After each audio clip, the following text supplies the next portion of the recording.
So a win by 2 goals will take the Blues up to 3rd in the Premier League 2 table. They will leapfrog above Spurs, who they will meet in their next Premier League 2 fixture.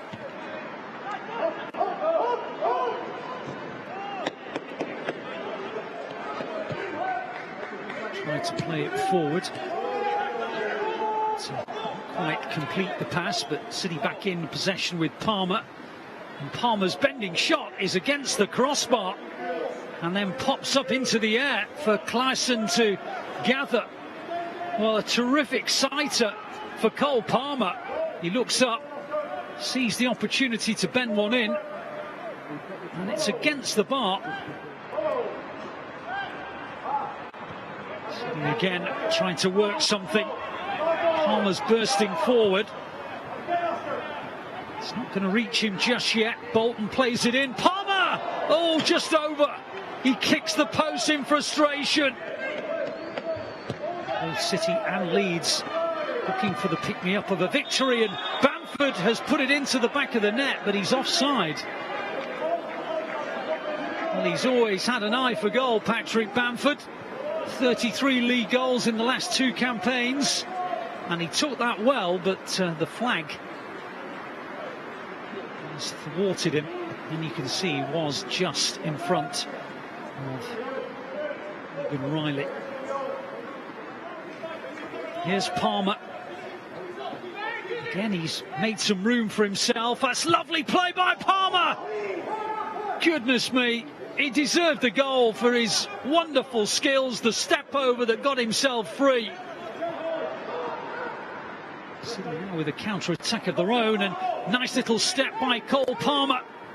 Still going, Palmer, and still. And again, he's denied at the last. Bamford winning it back for Leeds. And bringing in his senior colleague Ayling. And on it goes to Bate, and into the path of Somerville, who claims the penalty, and the referee says it is. Well, City complain, but the referee isn't going to change his mind. And for the challenge on Somerville, Leeds have the penalty, and worse than that, there's a booking as well. So Leeds with the chance to take the lead through Sam Greenwood, and he's tucked it into the net. And City trail despite all those excellent opportunities they had. Greenwood's penalty means it's City 0, Leeds 1, with 9 minutes to half time. Let's just have a look at this again. Just gets a touch on the ball, doesn't he? City looking for the equaliser with Bob. Might it come here? It does indeed. Kayky finally gets City the goal that their players merited throughout this game. He took it really sweetly as well, Kayky, because it was a very narrow angle from which to clip it over the goalkeeper, but clip it over him he did. Bob did all the foundations, laid the work for Kayky, but there was still plenty to do. And, well, there's so much promise about this young fella, so much to get excited about, and that finish tells you everything about his panache and style.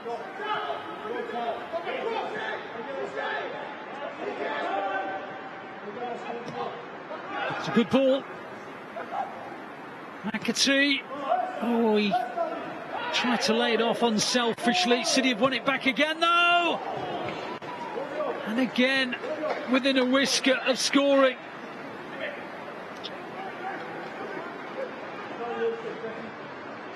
And he's getting closer and closer and closer, Cole Palmer.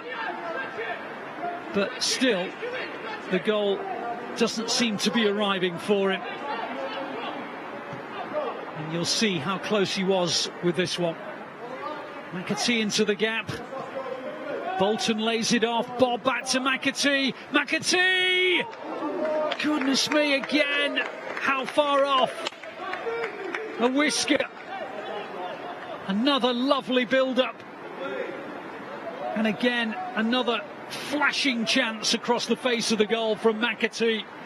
Similar one in the first half, which he put beyond the goalkeeper, beyond his far post as well, though. And he's done almost the identical thing here. Wondered if he'd been fouled. The referee said no. The referee says that's a foul by Romeo Lavia.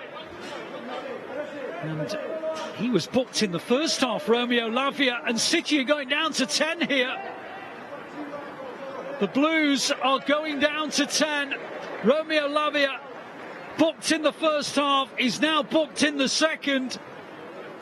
And a game that they seem to be on the way to winning is now in jeopardy because of that challenge that caught Kennett. It's as though City are just going to go back to a 4-4-1 with Cole Palmer the furthest forward just at the moment. Leeds will fancy that this is a game they can win, and Greenwood has given them the lead. Well, this game has turned around in 60 seconds because the momentum was all with City. They were creating chances, they were on top. Lavia gets his second yellow card, the Blues are down to 10, and then about 35-40 seconds later, Greenwood gets his second goal of the game, and City, with 10 men, are now 2-1 behind. So can City, with 10 men, trailing by 2-1, manage to salvage something from this reasonably desperate plight they're in at the moment? If anyone can find the inspiration, it's McAtee and Palmer, and the two have combined, and McAtee makes it 2-2. Took a bit of a whack on the way through, but it's not going to dampen his celebration too much. It's his 17th goal this season, his 11th in Premier League 2. And the combination of the two players who've been in first team duty in recent weeks, McAtee and Palmer, it's the combination that has opened up Leeds here. And McAtee, from Palmer's release ball, took it on the half turn and drifted beyond a couple of defenders, took a bit of a whack on the ankle, but still put it beyond Clyson. Here is Palmer, hoping that one or two might join him. Oh, and it might come through. Oh, now came. Oh, he's missed it, Clyson, and it's tapped into the net. What a bizarre goal. Cole Palmer finally gets the goal that his players merited all evening, and it comes in quite extraordinary circumstances because Clyson completely misses the ball. Palmer's doing what he can to get to it here. Suddenly the ball's away from him, but the goalkeeper misses it, and the next thing Palmer knows is an open net is in front of him. He can't believe his luck. City can't believe theirs. And are they going to pull off the most unlikely victory? Taylor forcing Bate to go all the way back to Clyson. The referee blows his whistle. And that is a quite brilliant victory for City's under-23s.